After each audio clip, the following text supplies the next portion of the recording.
Esta es la culminación del proyecto del ecualizador gráfico de bandas expandibles que inicié por allá a finales de 2022, donde solo faltaba hacerlo estéreo.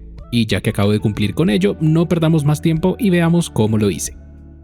Este es el primero de 2 diagramas esquemáticos, que es prácticamente el mismo diagrama que utilicé para el ecualizador mono, pero duplicado para que fuera estéreo. Aún así, realizaré una explicación rápida sobre él, ya que les recuerdo que ya hice una explicación extensa en los 2 videos anteriores y se los dejo en las tarjetas por si aún no los han visto. Empezamos con una etapa que tiene impedancia de entrada de 10 kΩ, filtro pasaaltas con frecuencia de corte de 4 Hz y protección contra señal que supere los más menos 12 voltios de alimentación que estamos utilizando para todos los operacionales. En la red de realimentación tenemos una ganancia variable desde 0 hasta 20 dB en frecuencias medias y un filtro pasabanda con frecuencias de corte inferior y superior de 4 Hz y 40 kHz respectivamente. Seguimos con el amplificador inversor de ganancia -1 junto a un filtro pasabajas de 40 kHz y luego tenemos un filtro pasabanda de segundo orden Salenky con 2 operacionales. Nuevamente para frecuencias de corte de 4 Hz y 40 kHz, y por último un potenciómetro de volumen conectado a un seguidor de tensión para acople de impedancias antes de ir a la salida. El otro canal es exactamente igual, con la salvedad de que a la salida en uno de ellos puse una especie de detector de recorte, donde si la señal supera los 10 voltios aproximadamente, encendería el LED, indicando que hay recorte, porque llegamos a la tensión máxima que pueden entregar estos operacionales con la fuente de más o menos 12 voltios. En la parte superior encontramos los conectores de 1/4 de pulgada para la entrada y salida de señal, capacitores de desacoplo de fuente, un LED indicador de alimentación, más capacitores de desacoplo de fuente y el conector que servirá para unirnos al otro circuito donde están los potenciómetros de cada banda. Si vamos al segundo diagrama, encontramos los mismos capacitores de desacoplo de fuente junto al conector, pero además añadí un pad conectado a tierra para que puedan unir la carcasa de los potenciómetros justamente a tierra y así evitar meter ruido al tocarlos. Nuevamente tenemos los 4 operacionales duplicados con su topología en Salenky y en la posición especial para que generen el filtro pasa y rechaza bandas según la posición del potenciómetro, y la frecuencia central es elegida por los capacitores que usemos. La fórmula para calcularlo se encuentra aquí, pero más adelante les daré una mejor forma de hacerlo. Aquí tenemos las PCBs que diseñé para el proyecto, donde les recuerdo tenemos una PCB principal que solo debemos ensamblar una vez y una PCB de bandas que ensamblaremos cuantas veces como bandas queramos tener, manteniendo las mismas 4 bandas por PCB, así que vamos a hacer el pedido de estas placas. Entramos al link que les dejé en la descripción, que los llevará a JLC PCB, y si se registran usando ese link o el que aparece en pantalla, obtendrán cupones de descuento. Una vez registrados, hacemos clic en Quote y nos llevará al entorno de pedido. Allí dentro vamos a cargar el primer archivo Gerber, que se encuentra en la carpeta del proyecto a la que pueden acceder con el link que también les dejé en la descripción. Aquí vamos a esperar a que cargue las características de nuestra PCB, y una vez estén listas y para mantener el costo al mínimo configuren de la siguiente forma. Mantengan la cantidad en 5, que es lo mínimo, el grosor en 1.6 milímetros, que es el estándar, y el color en verde, porque si bien podrían usar un color distinto, estas PCBs las diseñé a 4 capas, y el verde es el que ofrece el precio más bajo, los demás colores no bajan de $11. De lo demás no deben tocar ningún parámetro, solo el que activa la ubicación del número de orden para que quede bajo algún componente y no sea visible. Ahora dan clic en Save to Cart y realizamos el mismo procedimiento para el otro archivo Gerber. Como el segundo archivo es el de las bandas, con ordenar 5 PCBs ya deberían tener para 20 bandas, más incluso que las 16 bandas para las que está pensado el proyecto. Por último, solo resta volver a dar clic en Save to Cart y terminar por ir al carrito para añadir los datos de envío y facturación. Ahora sí les presento las PCBs con detalle, empezando con la principal. Por aquí en la parte izquierda encontramos el conector de alimentación, en la parte derecha el conector que unirá el circuito al de las bandas y en la parte central toda la circuitería de los operacionales, protecciones, filtros, etc.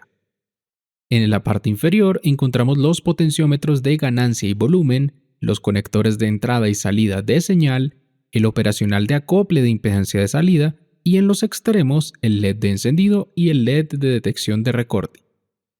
Por último, en la cara inferior están las etiquetas que indican a dónde va conectada cada cosa o su referencia al componente.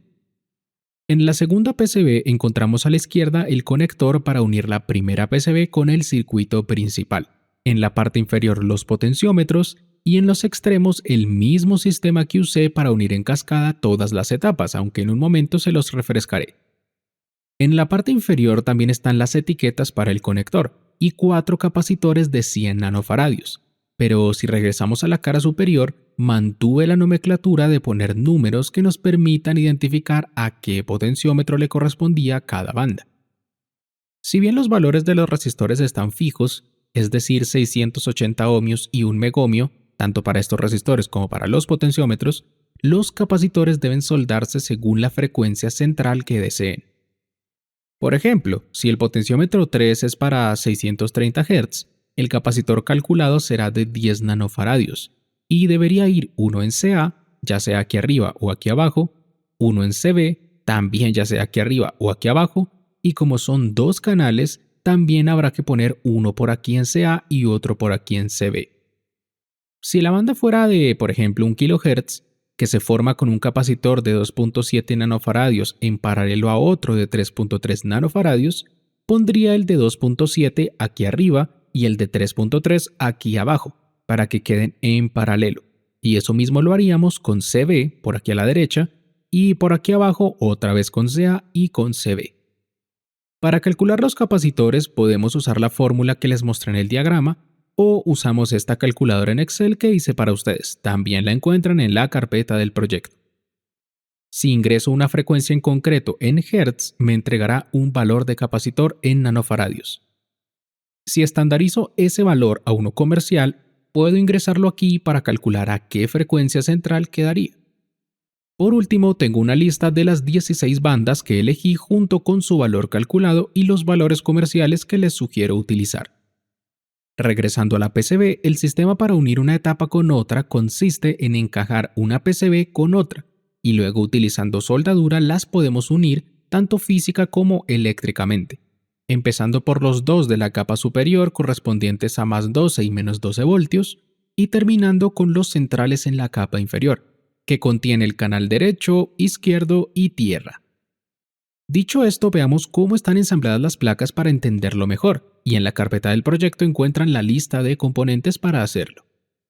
De esta placa considero importante destacar que les recomiendo utilizar bases para integrado en vez de soldar los operacionales directamente, y también limar la parte trasera de los potenciómetros para luego aplicarles estaño y unir ambas carcasas a tierra, como puede ser uniéndolas al pin 1 o pin 4 del potenciómetro de volumen que se conecta justamente a ella.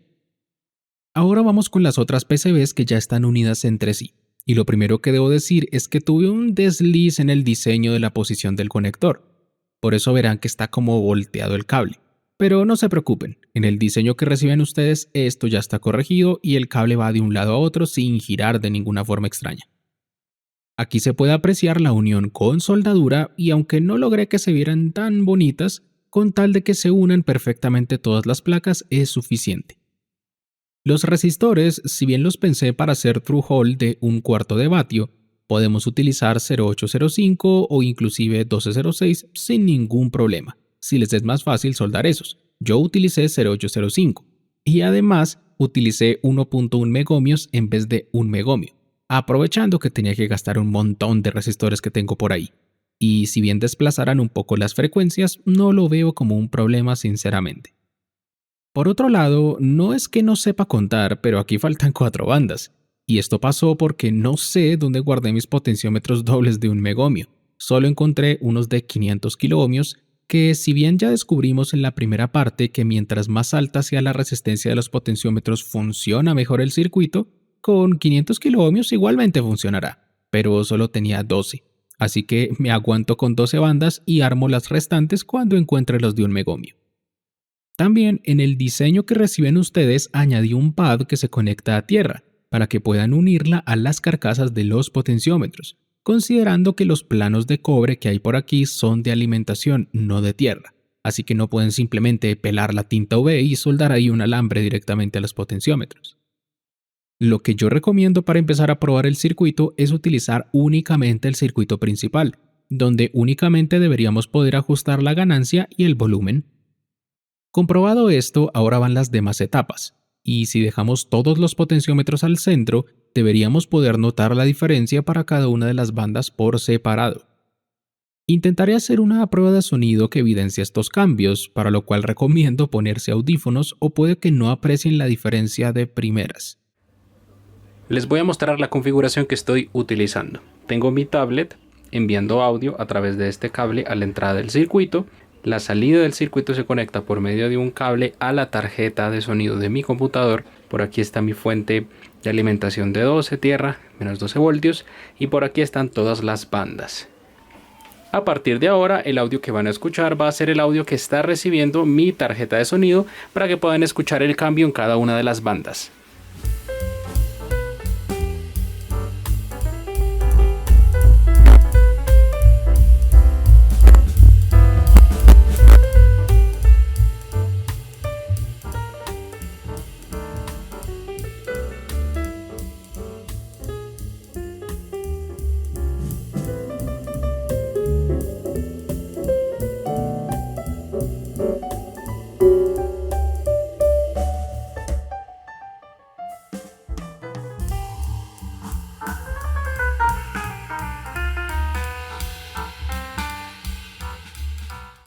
Con esto termino el proyecto, y si bien soy consciente de que es algo costoso y demorado de soldar, si realmente necesitan un ecualizador de este tipo, considero que vale la pena la inversión. Y si les gustó el video, no olviden dejar su like, su comentario, y les hablo Juan de Mundo Electrónica, que les recomienda seguirme en todas mis redes sociales para aprender más electrónica. Chaito.